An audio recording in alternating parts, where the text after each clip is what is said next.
শুধুমাত্র 2টি কাঁচা আলু দিয়ে আর ঘরে থাকা সামান্য কিছু উপকরণ দিয়ে ঝটপট কিন্তু বিকেলের নাস্তার জন্য এই আলুর রেসিপিটি একবার হলেও বানিয়ে দেখুন। আলুর কিন্তু অনেকভাবেই নাস্তা তৈরি করা যায়, কিন্তু আমার কাছে মনে হয় সব থেকে সহজ ও খুবই দুর্দান্ত স্বাদের হয় এই আলুর নাস্তাগুলো। যেমন হবে একেবারে মুচমুচে ক্রিস্পি, তেমনই কিন্তু খেতে খুবই দুর্দান্ত হয়। একবার যে কেউ বানিয়ে খেলে বারবার তৈরি করে খেতে মন চাইবে। আলু নাস্তা তৈরি করার জন্য এখানে আমি মাঝের সাইজের 2টি আলুকে খুব ভালো করে খোসা ছাড়িয়ে ধুয়ে রেখে দিয়েছি। এখন গ্রেটার যে ছোট অংশটা আছে সেটা দিয়ে খুব ভালো করে গ্রেট করে নেব। গ্রেট করা হয়ে গেলে আলু যেহেতু আগে থেকে ধুয়ে রাখা আছে, এখন কিন্তু আর কোনো রকম ধুতে হবে না। এখন এর মধ্যে আমি আরও বাকি উপকরণগুলো মিশিয়ে নেব। এর মধ্যে দিয়ে দেব 100 গ্রাম পরিমাণ সুজি। এই নাস্তাগুলো সুজি দিয়ে তৈরি করলে খুবই মুচমুচে ও ক্রিস্পি হয়, খেতে অনেক ভালো লাগে। বড় চামচের 1 চামচ পরিমাণ দিয়ে দিচ্ছি বেসন।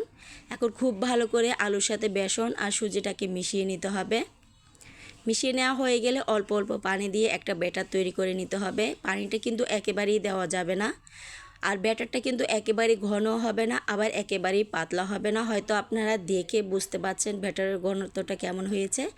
এখন এটাকে আরও চটপটা ভাব করার জন্য দিয়ে দিলাম স্বাদ মতো লবণ, 1/2 টেবিল চামচ করে লাল মরিচ গুঁড়া আর হলুদের গুঁড়া, 1/2 টেবিল চামচ পরিমাণ দিয়ে দিলাম চাট মশলা, 1/2 টেবিল চামচেরও কিছুটা কম দিয়ে দিলাম কালো গোলমরিচ গুঁড়ো, 2 টেবিল চামচ পরিমাণ দিয়ে দিলাম কাঁচামরিচ আর 1 টেবিল চামচ পরিমাণ দিয়ে দিলাম ধনেপাতা কুচি।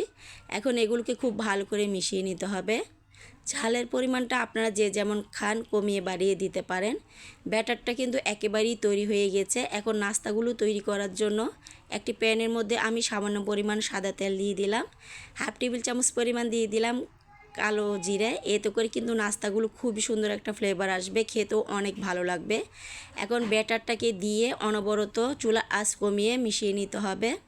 চুলার আঁচ বাড়িয়ে কিন্তু ব্যাটারটাকে এখানে ডো তৈরি করা যাবে না, না হলে কিন্তু খুব তাড়াতাড়ি পানিটা শুকিয়ে আসবে আর ব্যাটারটা কিন্তু পারফেক্ট হবে না। মিডিয়াম টু লো আঁচে রেখে ব্যাটারটাকে খুব ভালো করে আমি এভাবে একটা ডো তৈরি করে নেব। আর দেখতেই পাচ্ছেন খুবই অল্প সময়ে কিন্তু ডোটা তৈরি হয়ে গিয়েছে। এখন এখান থেকে কিছুটা ডো নিয়ে এভাবে হাতের মধ্যে ঘুরিয়ে দেখে নেবেন। হাতে যখন বাজবে না তাহলে বোঝা যাবে যে ডোটা একেবারেই তৈরি হয়ে গিয়েছে। এখন এটাকে নামিয়ে কিছুটা ঠান্ডা করে নেব।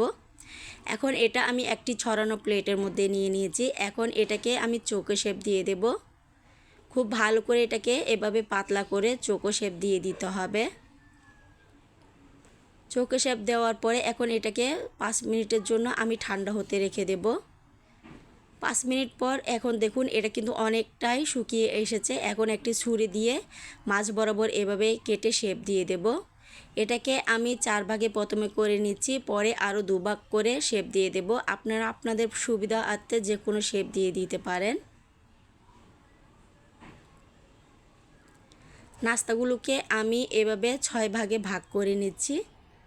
এখন এখান থেকে একটি টুকরো নিয়ে হাতের মাঝতে নিয়ে এভাবে সাইডে যে ফাটা অংশগুলো আছে সেগুলোকে চেপে চেপে সমান করে নিতে হবে, যখন আমরা তেলে ভাজবো যাতে এগুলো ভেঙে না যায়। সবগুলো নাস্তাকে আমি তৈরি করে নিলাম। এখন আগে থেকে একটি প্যানে পরিমাণ মতো রান্নার তেল আমি খুব ভালো করে গরম করে নিয়ে নাস্তাগুলো দিয়ে দিলাম। এখন উল্টে পাল্টে মনের মতো ব্রাউন কালার করে ভেজে নিতে হবে। এ পর্যায়ে কিন্তু চুলার আঁচ বাড়িয়ে এই নাস্তাগুলো ভেজে নেওয়া যাবে না। আর এই নাস্তাগুলো দেখতেই পাচ্ছেন এখনই কতটা সুন্দর দেখা যাচ্ছে। এখন এই সবগুলো নাস্তাকে আমি খুব ভালো করে তেল ঝরিয়ে নিলাম। খুবই অল্প সময়ে ঘরে থাকা সামান্য উপকরণ দিয়েই কিন্তু একেবারেই মুচমুচে ক্রিস্পি এই নাস্তাগুলো তৈরি করে নিয়ে ফেলতে পারেন। যেমন হবে মুচমুচে তেমনই হবে খুবই দুর্দান্ত স্বাদের। আশা করি রেসিপি আপনাদের খুবই ভালো লেগেছে। ভিডিওটি ভালো লাগলে লাইক কমেন্ট শেয়ার করতে একেবারেই ভুলবেন না। আর যারা আমার চ্যানেলে নতুন আছেন অবশ্যই চ্যানেলটি সাবস্ক্রাইব করে আমার পাশে থাকবেন।